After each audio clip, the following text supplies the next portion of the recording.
Hi, my name is Sylvie. I am a certified health coach and yoga instructor. And today's routine is for those of you who cannot get in the wheel yet, but would like to.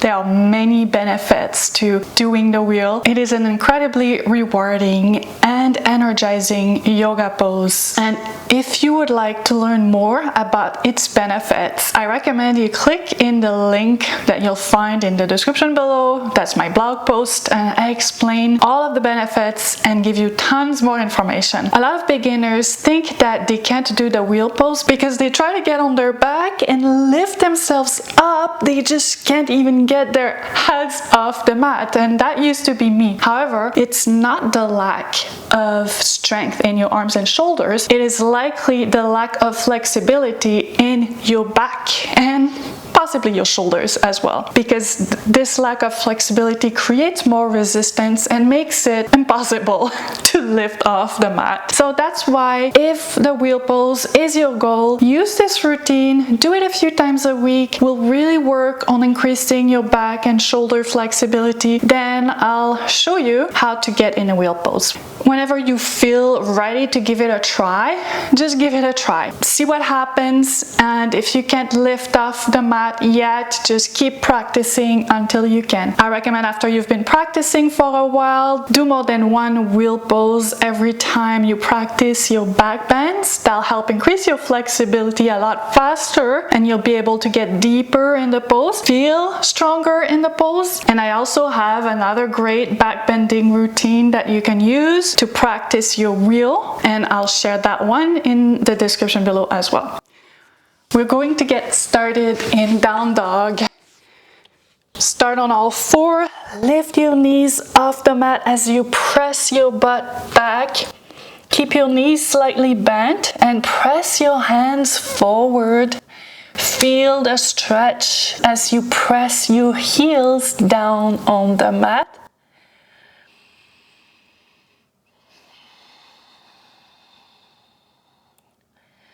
Feel your body in this pose and take a few breaths as you set your intention for this practice. Inhale, move forward in plank pose. Move your shoulders past your hands and lower in chaturanga. Lower your hips on the mat. Untuck your toes. Keep your chest lifted.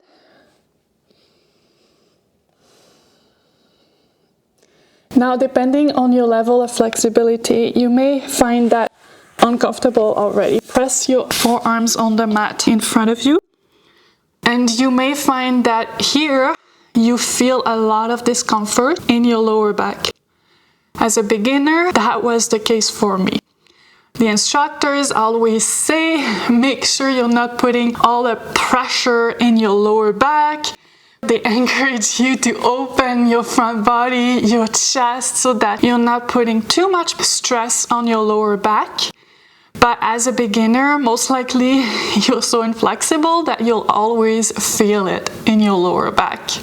Still, what you can do here is focus on pressing your forearms towards you and squeezing your shoulder blades back and down, lifting through your chest, pressing your toes down on the mat, and just breathe here as we stretch and open your back and your front body.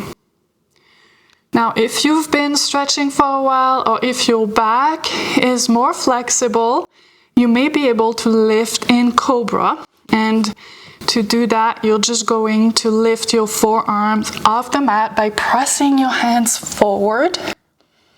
And the same thing applies here. You're pressing your hands towards you to open your chest.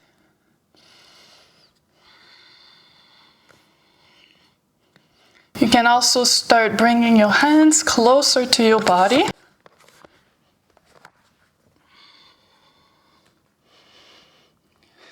If your forearms are still on the mat, stay there. Do what you can, move gradually, and listen to your body.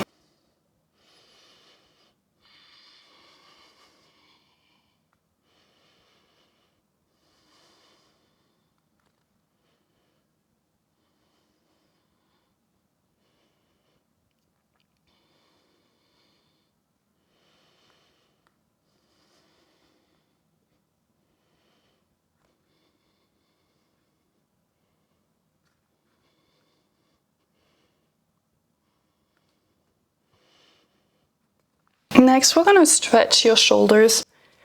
You may need blocks, but if you don't have blocks, just press your hands straight on the mat like this, and then sling your chest towards the mat. And stretch just like that. That's a great stretch for me now, but when I was a beginner, I preferred using blocks. So I'll show you how to do that. To use blocks, you're going to set the blocks just in front of you. You're going to bend your elbows on your blocks and clasp your hands behind your head and stretch here.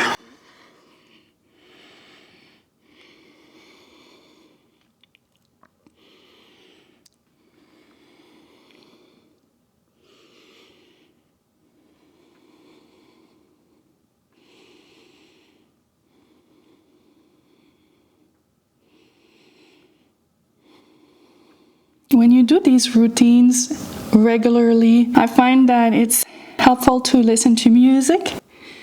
At the same time, do something to make those sessions really enjoyable so that you look forward to them.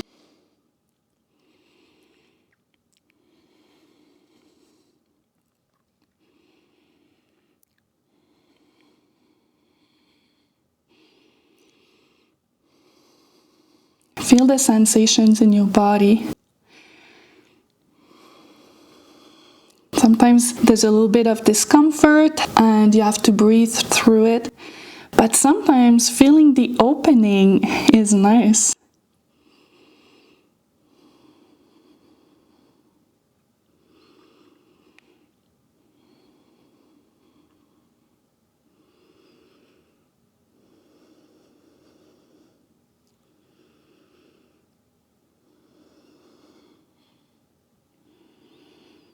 Press yourself back up.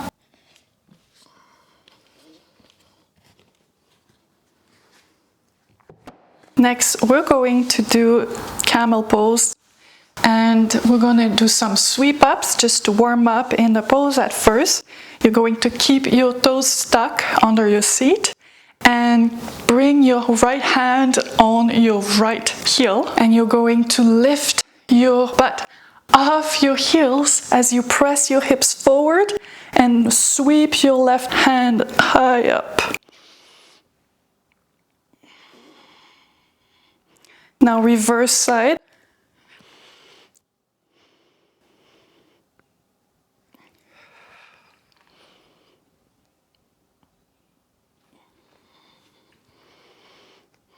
That's our last time here.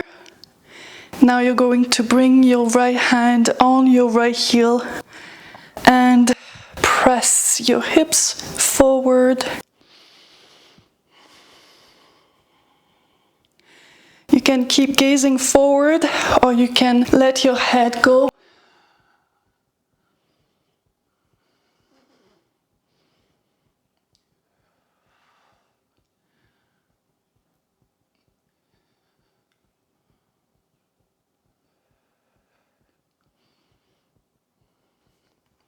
Sit back on your heels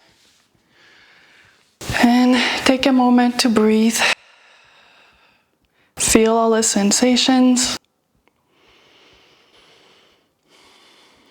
Now we're going to repeat this pose, except for if you feel up for it, untuck your toes. And this time we're going to start by lengthening your spine. And as you exhale, you're going to bend in the pose, pressing your hips forward. Again, you're gonna lengthen some more as you inhale, and then exhale, bend even further until your hands can reach your heels.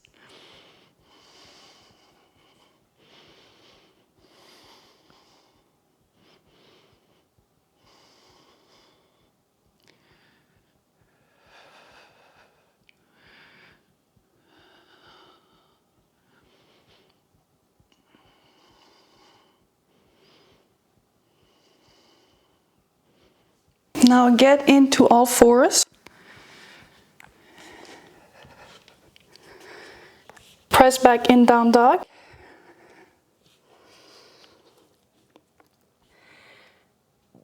And again, you're going to be moving into plank as you inhale. This time lowering in chaturanga.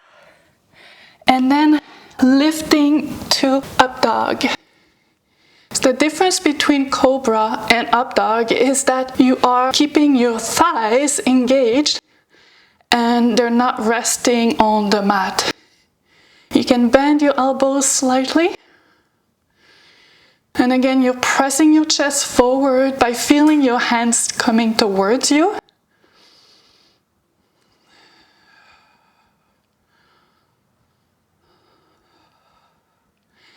Back to down dog.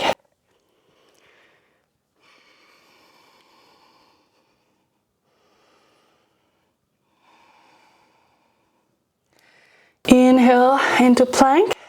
Go past your hands as you lower in chaturanga. This time you're gonna lower all the way down. Press your forehead on the mat. Engage your back body. Press your shoulder blades together. And then lift your hands off the mat.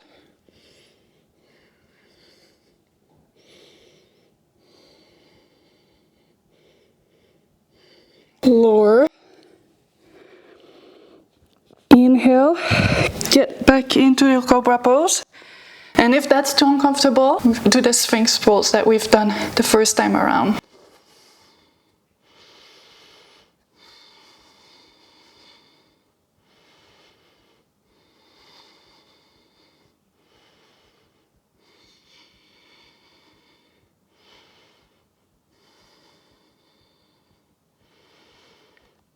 Back into all four.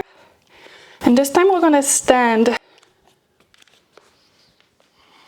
Now you are in mountain pose and you're going to inhale, kind of like we did in camel. You inhale, feel your spine lengthen, stretch out your arms, and then as you exhale, bend back as you press your hips forward. Squeeze your shoulder blades back and down. Inhale, up, lower your arms.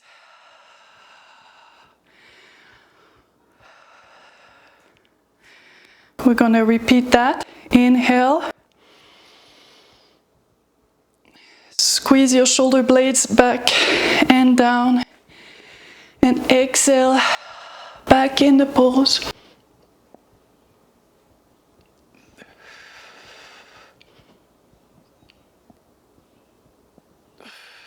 Back into your mountain pose.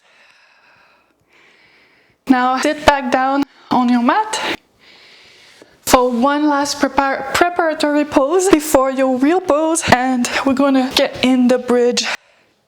And so here you're going to make sure that you can touch your heels with your fingertips as you press your hips up.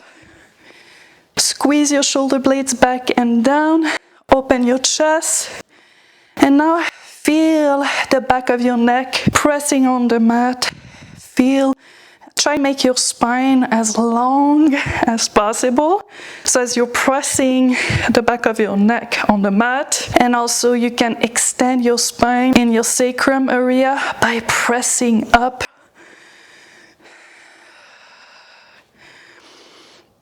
You're also pressing your feet forward. And if you are not doing a wheel today, you can stay here for a while. But if you want to give that wheel a try, take your hands on each side of your head and then lift the crown of your head. That's a good way to get started when you're a beginner. And you re-engage, and as you exhale, you lift in the wheel. So here, you have to make sure you're engaging your thighs towards one another. You're pressing your chest through your arms.